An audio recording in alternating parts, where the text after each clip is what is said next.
интиқоди Кумитаи андози Тоҷикистон аз овозхонҳои тоҷик барои гӯё саркашӣ аз пардохти молиёт бо вокунишҳои тунди ҳунармандон рӯбарӯ шуд. Ахиран Кумитаи андоз гуфт беш аз 100 овозхон барои фаъолияти бидуни патент ва фирор аз пардохти молиёт айбдор мешаванд ва исми онҳо дар рӯйхати қарздорон нашр шуд. Аксари ҳунармандон ки аз пахши чунин изҳорот шадидан нороҳат шуданд, мегӯянд бо набуди бозори шоу-бизнес ва даромади дақиқ набояд онҳо зери фишори шадиди молӣ қарор бигиранд. таҳлилгарони масоили фарҳанг низ гуфтанд, дар кишвар барои овозхонон бояд нахуст шароити фароҳам оварда шавад ки тавонанд барои маҳсули эҷодашон даромаде ба даст биёранд. наздикони Шабнами Сурайё, овозхони маъруфи тоҷик ки номаш дар рӯйхати қарздорони андоз зикр шудааст, рӯзи 24 январ ба радиозодӣ гуфтанд, ин ҳунарманд ҳеҷ гоҳ аз пардохти андоз саркашӣ накардааст. худи Шабнами Сурайё бо сабабҳои номаълум нахост дар ин бора суҳбат кунад, аммо наздиконаш бо ирсоли нусхаи патент ва расид пардохти андози ӯ ба радиои Озодӣ гуфтанд ки овозхон ҳама вақт талош мекунад андозашро супорад.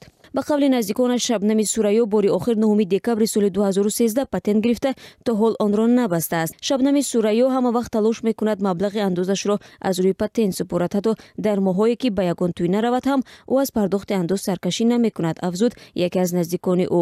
ин дар ҳолест ки Кумитаи андози Тоҷикистон дар баёнияи худ номи Шабнами Сурайёро дар қатори ҳунармандоне қарор додааст ки аз андоз қарздор мебошанд.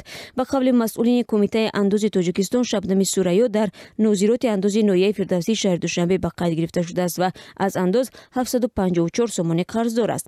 дар нусхаи расиде ки наздикони Шабнами Сурайё ба радиои Озодӣ ирсол карданд омадааст, ин овозхон 12 январи соли равон 1520 сомонӣ андоз супурдааст.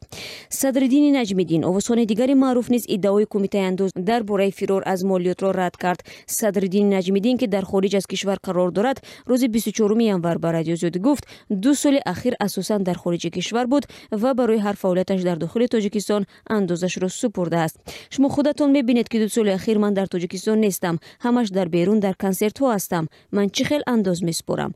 маро то ҳол ягон дафъа ҷарима накарданд ва ягон бор нашудааст ки андозро насупорида бошам. ман патентамро ба он хотир маҳкам кардам ки дар Тоҷикистон нестам, афзуд Садриддин Наҷмиддин. ин овозхони маъруфи тоҷик дар як паёми телефонияш аз хориҷа инчунин таъкид кард ки ҳар дафъае ки ба Тоҷикистон меравад, 1 ё 2 моҳ месад ва патенташро гирифта барои чанд тӯю маъракае ки мегузаронад андоз месупорад. овозхонони тоҷик мегӯянд, аз амалкарди Кумитаи андоз розӣ нестанд ки бо ками таъхир дар пардохти молиёт ба номашон иснод оварда онҳоро ҳамчун нақскунандаи қонун эълон мекунанд. дар умум овозхонони тоҷик мегӯянд, амалкарди Кумитаи андозро ки бо онҳо ҳамчун соҳибкор муносибат мекунанд қабул надоранд. аксар овозхонҳое ки дар ин мавзӯъ бо радиои Озодӣ суҳбат карданд, гуфтанд, онҳо даромади ҳамарӯза ва доимӣ надоранд ва танҳо бо фаро расидани мавсими тӯй метавонанд патенташонро фаъол кунанд. аз ҷумла Суруш Холов, овозхони ҷавон, мегӯяд, танҳо баъд аз гирифтани дархости мардум барои ширкат дар тӯйҳо метавонанд ба пардохти андоз шурӯъ кунанд. мақомоти андоз дар қатори дигар ҳунармандон Суруш Холовро ба он муттаҳам мекунанд ки аз моҳи декабри соли гузашта патенташро қатъ карда, эҳтимол беқайд дар мақомоти андоз фаъолият дорад. худи Суруш Холов дар суҳбат ба радиои Озодӣ гуфт, ҳеҷ вақт аз супурдани андоз дасткашӣ намекунам, лекин кори мо мавсимӣ аст. вақте ки мавсим сар шуд ва мардум барои даъват кардан ба маърака муроҷиат кунанд, ҳатман патент мегирем. баҳс миёни Кумитаи андоз ва овозхонон падидаи нав нест ва солҳои гузашта низ вуҷуд дошт. раҳбари Кумитаи андози Тоҷикистон қаблан дар ҳузури хабарнигорон гуфта буд, исми 90% овозхонҳое ки ҳунарнамоиашон тариқи телевизионҳо намоиш дода мешавад, дар феҳристи андозсупорандаҳо нест.